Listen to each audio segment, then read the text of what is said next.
So this is your girl Essie, wano I talk with Essie. Mbabuuzako gwe nawe osinzira okutulaba. Yes, wano ku YouTube I talk with Essie show. Go na tugoberera ku Facebook, thank you so much. Atugoberera ku TikTok, thank you so much. I really appreciate. Nego na tana subscribing, kindly please subscribe to this channel I talk with Essie. Tugera ku tubaletera ebintu bingi. I told you wano ku I talk with Essie tuba twogera ku bintu bingi. In particular, tujja kuba twogera ku mukwano, tuba twogera ku bintu ebitu kuza ebituzaamu amaanyi, ebintu ebitwala mu maaso, ebintu ng'ebyo. And surprisingly olwaleero tugenda mu mboozi ey'omuntu omu gwe tulina mu nnyumba, kamera egenda mutunuulira abe nga yeeyanjula, ate oluvannyuma tutandikirawo. Tusanyusa okulaba mister. Nsanyusa nnyo okubeera no Essie, okuba nga njogerako ne Essie nzaani kyamaanyi nnyo, kyamugisa nnyo. Yes, amannya gange bampita Ulokutini Victor, erinnya lya kika, bampita Ulokutini, kitegeeza kyusa omutima gwo. Yes, so kiba kinkolera nze kubanga maani, omuntu wawulira erinnya lyange. I mean, akyusizaawo like omutima gwe, akyusizaawo muze gwe, bwe guba mubi guba mulungi, bwe guba mulungi gusigale nga muki, gusigale nga mulungi. Yes, and DJ, amannya gaba DJ, it's DJ VICTOR256. Yes, so mukama sobola tuwumpikisa kubanga tuli ba multi award winning DJs tutambuza amawanga. So we are here to talk to you, we are here to inspire you, we are here to be a blessing to you. By the way, ndi musanyufu kubanga woli. And actually, amanyi wano I talk with Essie show. Yes. It's all about actually nomtwegaffe. We enjoy the inspiration world together. And I thought about it. Nti wano tugenda wano tukyaza abagenyi ngammwe. Yes. Whereby mujja ne mutuwa ku mboozi zammwe. Yeah. Because trust me, I always tell my people, in life, bifanagana. Actually, we heal. But we heal. So, abantu kati oli n'abeera mu mbeera nga yalowooza agirimu yekka. Naye waleeta omugenyi nga Victor, ng'oba oliawo yayita mu mbeera omuntu oyo gy'alimu essaawa eno. Nga Victor ya healinga, oba yakyusa obulamu. Mazima gati nti oba ogenda kuwa omuntu omulala oli hope nti life change nti wakyusa obulamu. So Mr. Victor wensinzira okubuuza twade tunyumyamu emabegako awo, me and you had it netwagalamu about your story. Njagala n'oŋŋamba nti sometime back wali osmoking, wali onywa enjaga, ebintu bingi, enjaga byonna, omwenge byonna wabikolako, byonna okujja kukyesaakozesa cocaine. But byonna wanobikozesa? Byonna nali mbikozesa. Bw'oba ojjukira gyali myaka ng'emeka? Basically ebize gisinga gyatandika primary. Okay. Yes, abasinga nagulu bamanyi uptown, but twakolera mu slums. Kati of course neighbor side eri chalibo oyo ne bazadde bo mbere bazadde bange mami ne daddy kati ogenda okubeerawo mukwano gwo brother we atunda enjaga brother we ne duka atunda omwenge and ate kati bwe mukiringa bwetubeera, so environment tubadde nga nnyo exposed mu ebyo ebintu, but kyantwalira ebbanga otandika obikozesa ate natandika obikozesa walinga kugezesa. How did you feel?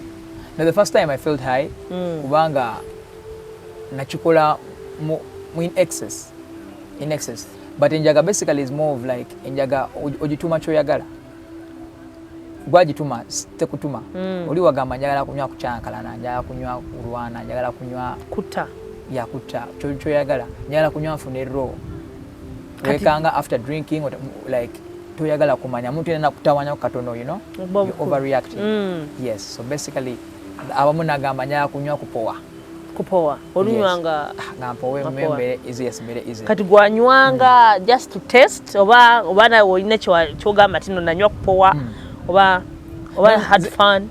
Then anywanga just because of peer pressure. Okay. Just kufittinga mu bantu.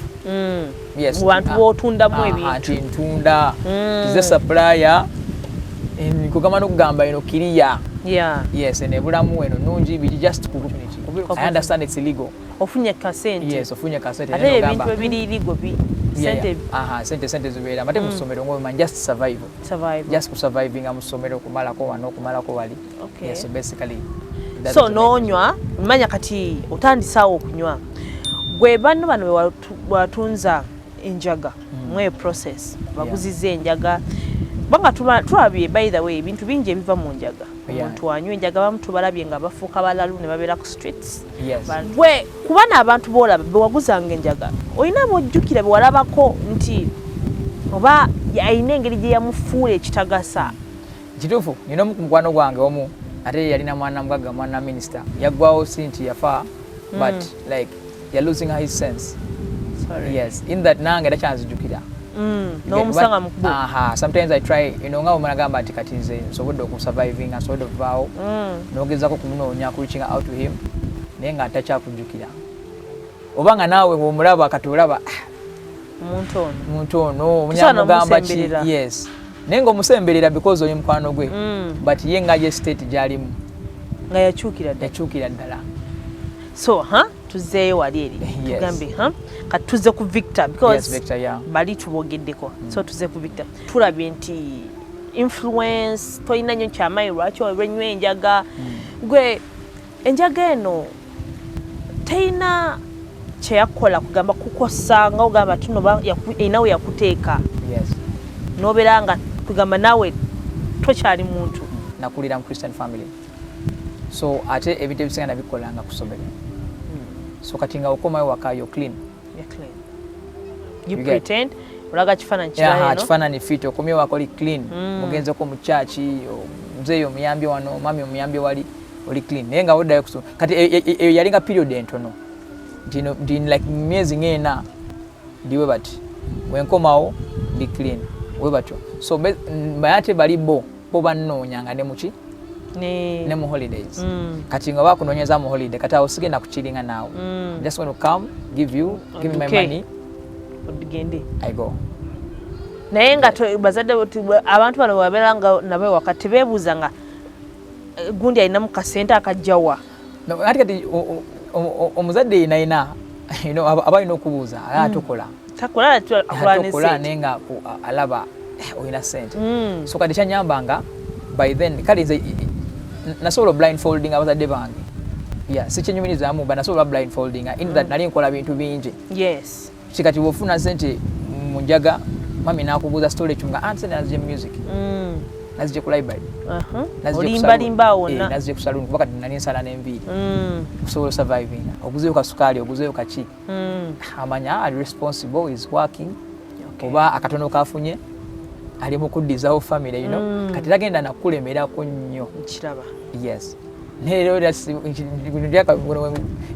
is the first time I'm saying this on camera era when I video bagenda kwewuunya nnyo bagenda kwewuunya nnyo because it's been a lot of presence there Victor olina wangambye nti wakola ebintu bingi in life ogyeko okunywa enjaga bira ki ekira kyewakola nasalanga enviiri mu saluuni no apart from waliwo emize emirala live alone ugiri emirimu yetanga about emize twabbanga mandazi ku midaala how ekiwa kikola ng'otya kati twatayiminganga nnyo kirofe tuli bantu bana tulina nusu weki nusu 10 amandazi ogamanye emidaala gyedda nga wenali primary by then emidaala gyedda nga tebateeka bintu mu kabokisi ebindazi bubeeraawo nga olaba emmeeza eno nga bibiri ku mmeeza kati tujja nga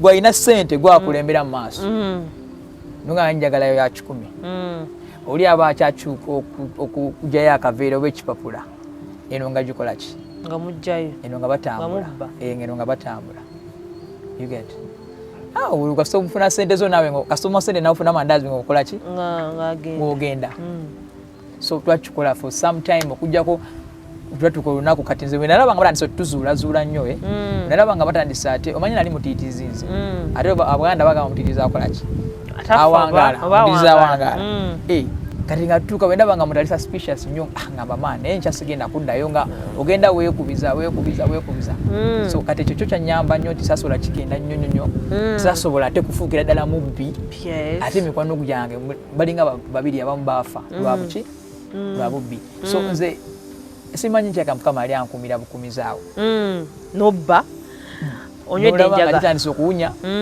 ng'osokola kika n'okita awo wonna obbye tukulabye onywedde enjaga obbye ki ekirala basically bibadde nga bibiri bituliko katikati. Yes, era n'obikola nembikola naye nga tolina watuukirako noga nti no naye nkoze kino kibi noga nti no nzibye naye si tukyali mu area tonaba kutuuka eno okutereerako kituufu tuli wano omuntu noga tofiiringa guilty muli tino nzibye ekintu ky'omuntu.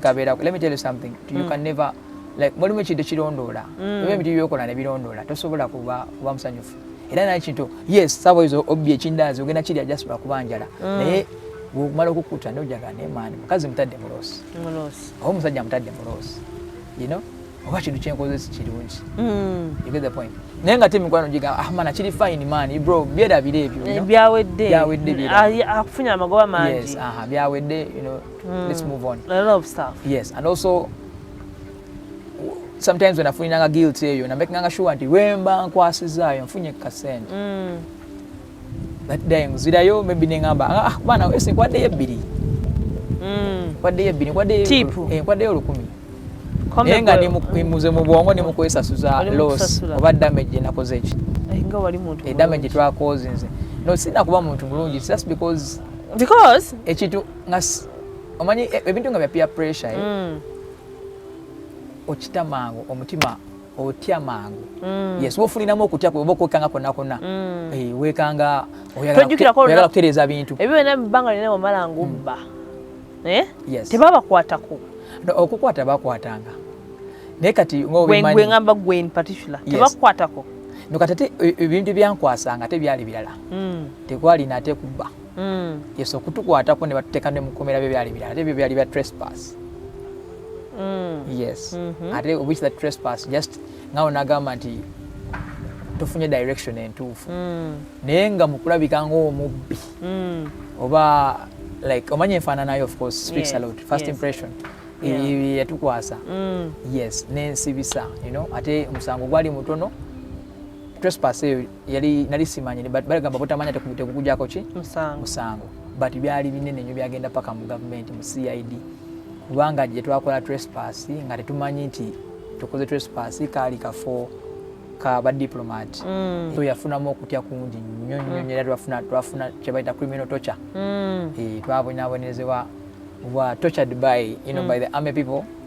Yes, and then beera ku gun points nga wemanyi story zibeera ng'oli mu mikono awo enjagala gy'abanamagye bakutte bakutte okutya kungi awo bakwatira bakutwala mu njagala tuwulye story eyo bakutuusizza bani bogambye bamagye be bakwata abanamagye bennyini abanamagye nabatwala but before tutwala basooka tutokyaringiramu eyo fence mwaga amaka bakola ki which torture? Yes, kati this torture of ngomanyi bakukubye kibooko bakukubye engumi bakubye teke kati bali mu kujja mu data. You get the point, like how do they call it okubanga bakwekengedde kale gwokoze trespass yo naye nga mu kukola trespass yo gikuwunyidde bakwekengedde oyinza obanga oli so and so obanga so and so akutumye. You get the point? Omanyi that kind of diplomatic life. Like it's always kwekengera muntu yenna. Yes, ani akutumye kubanga anyone can be sent. How did they torture you?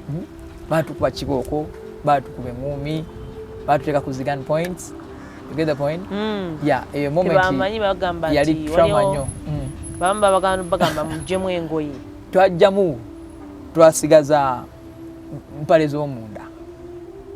Yes, ne bakuba ne batukuba twalinga basatu baba torturinze mu fence. Yes, then babalemedwa okujjamu information. Right? Yes, babatwala wa after the fence issues where